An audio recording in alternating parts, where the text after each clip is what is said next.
ఢిల్లీలో విద్యార్థులపై లాఠీచార్జిపై సుప్రీంకోర్టు సంచలన నిర్ణయం తీసుకుంది. ఉన్నత స్థాయి కమిటీ ఆధ్వర్యంలో విచారణ చేయాలని సుప్రీంకోర్టు తెలిపింది.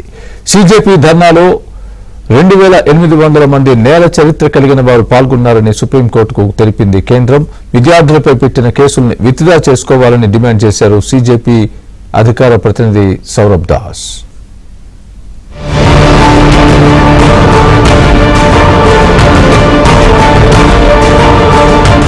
ఢిల్లీలో సీజేపీ ఆందోళనలపై సుప్రీంకోర్టులో విచారణ జరిగింది.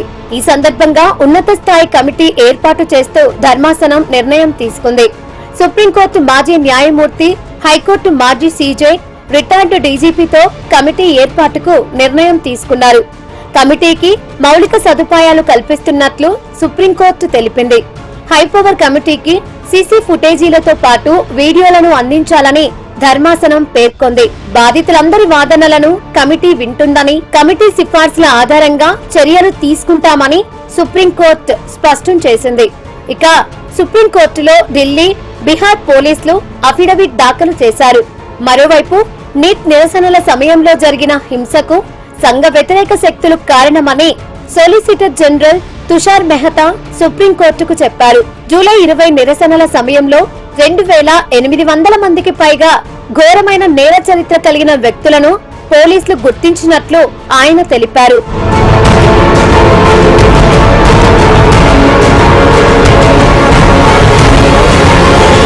విద్యార్థులపై కేసులు ఎత్తివేయడానికి కేంద్ర ప్రభుత్వం ఆలస్యం చేస్తోందని సీజేపీ అధికార ప్రతినిధి సౌరవ్ దాస్ ఆరోపించారు.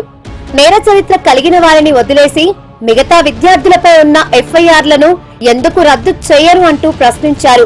కేంద్ర ప్రభుత్వంతో తాము జరిపిన చర్చల్లో ఇదే విషయాన్ని ప్రస్తావించామని సౌరవ్ దాస్ గుర్తు చేసుకున్నారు.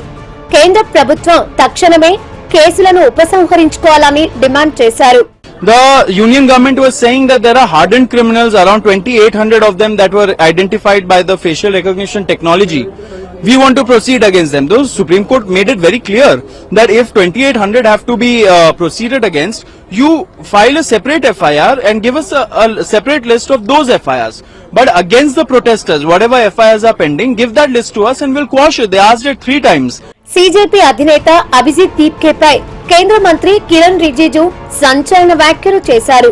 విద్యార్థుల ముసుగులో చేరి స్వార్థానికి ఉద్యమాన్ని వాడుకున్నారని ఆరోపించారు. మహారాష్ట్రకు చెందిన అభిజిత్ దీప్కే గతంలో ఆమ్ ఆద్మీ పార్టీకి పనిచేశారంటూ మండిపడ్డారు. రాజకీయ నేత మళ్లీ విద్యార్థిగా ఎలా మారతారంటూ కిరణ్ రిజిజు ప్రశ్నించారు. देखिए, एक तो स्टूडेंट का जो कंसर्न है वो तो सही है, लेकिन ये आम आदमी और ये लोग पूरा हाईजेक करने का कोशिश किए तो ठीक नहीं ना। ये जो अभिजीत दिपके है वो हमारे अपने लड़के हैं, महाराष्ट्र से बौद्ध है, अपने लड़के हैं, लेकिन वो तो आम आदमी का कार्यकर्ता है। वो स्टूडेंट कैसे हो गया? स्टूडेंट के जेन्युइन कंसर्न जो भी होते हैं वो स्टूडेंट से बातचीत करेंगे, लेकिन पॉलिटिकल पार्टी जब हार जाते हैं तो किसी के आड़ में बच्चों के नाम से अपना राजनीतिक रोटियां सेकने का कोशिश करेंगे, ये तो ठीक नहीं है. మహారాష్ట్రలో గ్రామీణ స్కూళ్లను బాగు చెయ్యండనే కార్యక్రమం చేపట్టారు సీజేపీ అధినేత అభిజిత్ దీప్కే. హింగోలీలోని ప్రభుత్వ పాఠశాల ఎదుట స్థానికులతో కలిసి ధర్నాకు దిగారు. ప్రధాన ఉపాధ్యాయుడు మద్యం తాగి రోజు స్కూల్ కి వస్తున్నారని వెంటనే తొలగించాలని డిమాండ్ చేశారు. హింగోలీ స్కూల్ కు వెంటనే 2 టీచర్లను కేటాయించాలని కోరారు. यहाँ पर जो प्रिंसिपल आ रहे थे, दारू पीकर आ रहे थे, बच्चों के सामने दारू पीते थे और इसी क्लास में छोटी छोटी बच्चों के सामने दारू पीकर सो जाते थे. तो उसके लिए हमने कहा था अगर उनको नहीं हटाया जाता है तो हम आंदोलन करेंगे. हम आज आंदोलन पर बैठे तो लेकिन अभी पता चला है कि उस प्रिंसिपल को हटाया गया है. तो ये एक बहुत बड़ी जीत है इन गाँव वालों के लिए और मैं गाँव वालों का बहुत बहुत अभिनंदन करना चाहता हूँ आप सबने. సుప్రీంకోర్టు నియమించిన హైపవర్ కమిటీ ఎలా విచారణ చెయ్యనుందనే దానిపై అటు విద్యార్థులు, ఇటు పోలీసుల్లో ఉత్కంఠ నెలకొంది.